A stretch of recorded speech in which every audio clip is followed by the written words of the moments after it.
target sourcing, pricing. We have already talked about that. Now, this is the Honda purchasing. How they are involved into the purchasing. How they do their purchasing.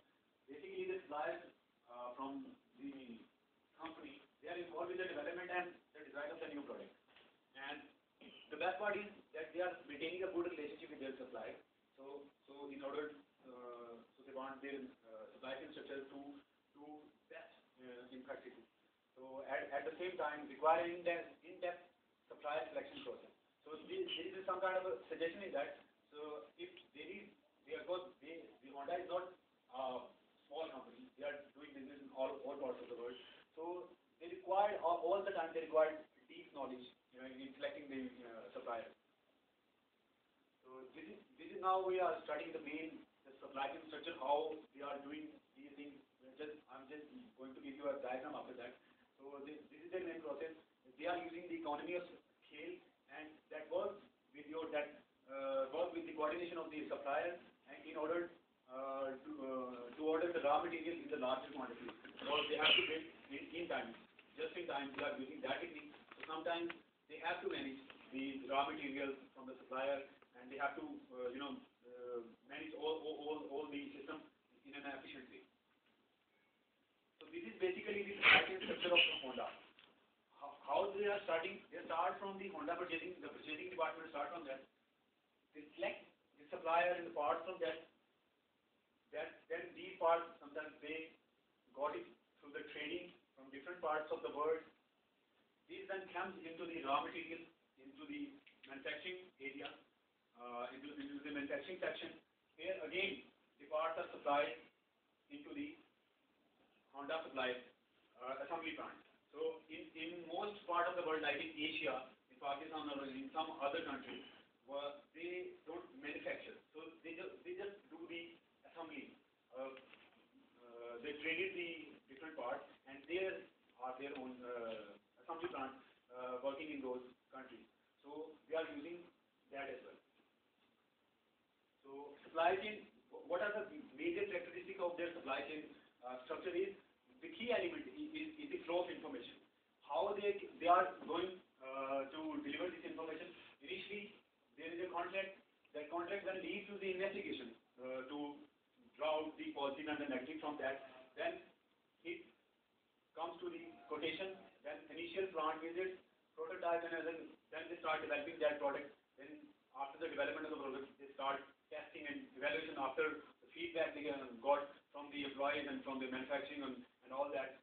Then the mass production, quotation, preparation of mass production, how much they needed to produce relating to the market, how much they need. So they concentrate on that. Then they give it a trial run, and then again the quality is assured through the visit, their engineers and all that. They involve into the system agreement. When all the things are settled, then they place the purchasing order.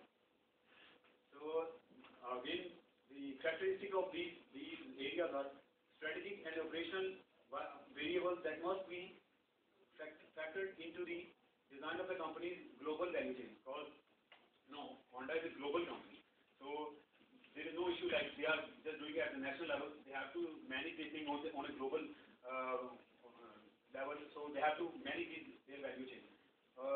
What they are doing is they are managing their demand chain through marketing, sales, and services.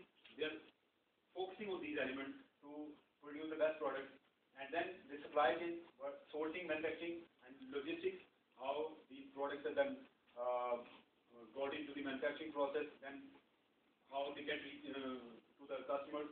And the production development is very important in that, because it is not just making the thing, it is according to the needs of the people, how they need, what the people need. So they are focusing on that through the research and development, design, engineering. They put all the development and then the launch of the product.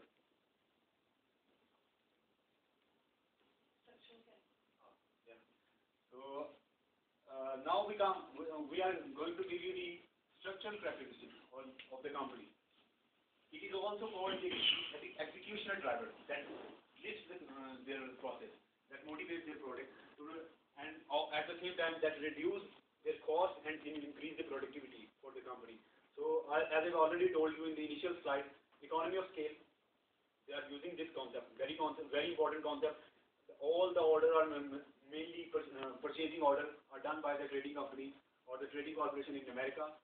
They're using the high-skilled technology, the best they can got, multi-purpose machinery they have, then the capacity utilization, operate the facility in every major market they enter. Because already we are talking about the same point of view. It is a global company. So they are working in different parts of the world, different markets. So wherever they operate, they try to utilize the full capacity of that market, try to facilitate that market in the best manner. These are then come with the marketing characteristics. IT development, they are their IT development department who are focusing on the requirements and technological and everything. The software, they are using the ecosystem software, very important. Assurance, they are ensuring, Jyotis have already told about these, how they are ensuring the quality control and delivery and all these material pricing.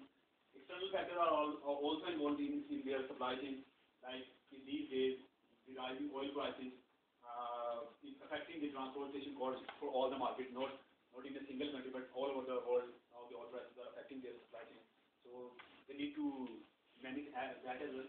So this comes with I'm just giving you, this is a small, just a small example, how they operate in different countries.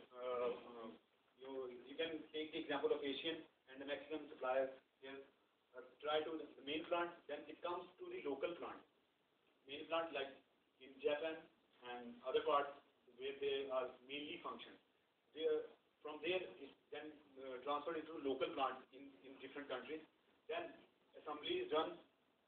Then the product is transferred to the warehouse. Then warehouse, here I have just given because they are working in so many countries. It is very difficult to put all the countries here. So I've just put in an example as an Asian supplier or the Mexican supplier. These are